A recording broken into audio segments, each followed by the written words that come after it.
અમદાવાદ કેન્દ્ર એરફોર્સમાં અગ્નિવીર યોજના લાવવામાં આવી છે। આ મહત્વપૂર્ણ સમાચાર સામે આવી રહ્યા છે કે જ્યાં અમદાવાદમાં કેન્દ્ર એરફોર્સમાં અગ્નિવીર યોજના લાવવામાં આવી છે।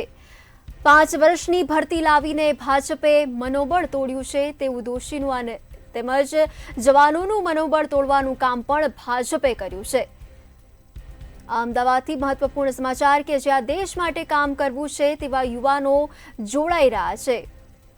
પાટણના ગામડાનો વાઘુજી ઠાકોર તાલીમ માટે ગયા હતા કે જ્યાં કેન્દ્ર ફોર્સ દ્વારા અગ્નિવીર યોજના લાવવામાં આવી છે।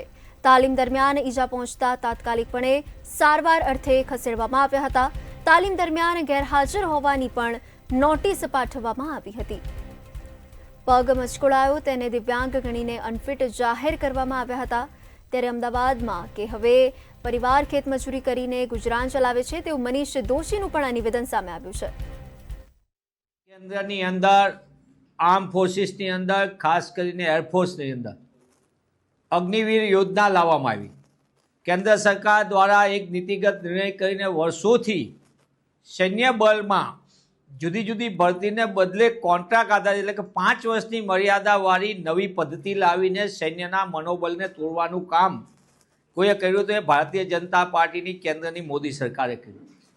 પણ તેમ છતાંય દેશ માટે સેવા કરવા માટે હજારો યુવાનો આર્મ ફોર્સિસમાં જોડાઈ રહ્યા છે અને ખાસ કરીને આ અગ્નિવીર યોજનામાં ગુજરાતના અનેક યુવાનો કે જેમને પોતાને દેશ માટે કામ કરવું છે આર્મ ફોર્સિસના માધ્યમથી તેવા જ એક યુવાન ગુજરાતના પાટણ જિલ્લાના સિદ્ધપુર તાલુકાના નાના ગામમાંથી આવતા વાઘુજી ઠાકોર નામના એક સામાન્ય પરિવારના યુવાને પોતે સ્નાતક હતો તેમ છતાં અગ્નિવીર તરીકે પસંદ થયો, અગ્નિવીર તરીકે જોડાયો છે।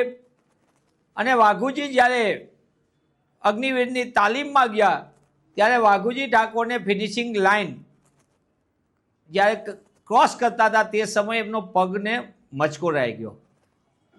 એ પગ મચકોરાઈ જતાં એને સારવાર માટે આપવામાં આવી, સારવારમાં દાખલ કરવામાં આવ્યા અને હોસ્પિટલની અંદર સારવાર દરમિયાન જ્યારે એમને રજા આપવામાં આવી તેની સામે તરત જ 25 દિવસ સુધી તાલીમમાંથી બહાર છે એટલે કે ગેરહાજર છે એના માટેની એને નોટિસ આપવામાં આવે છે।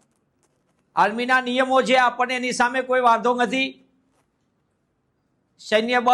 સૈન્યની અંદર શિસ્ત એ સૌથી પાયાનો ગુણ હોય છે અને એની સામે કોઈને વાંધો પણ ન હોય। પણ આ નોટિસ મળ્યા પછી જ્યારે બેંગ્લોર કમાન્ડ હોસ્પિટલમાંથી એમને 8 અઠવાડિયાની સારવાર આપવામાં આવે છે ત્યારબાદ એને નોટિસ મળ્યા પછી અગ્નિવીરના આર્મી સર્વિસ કોડ એ તાલીમ કેન્દ્ર ઉપર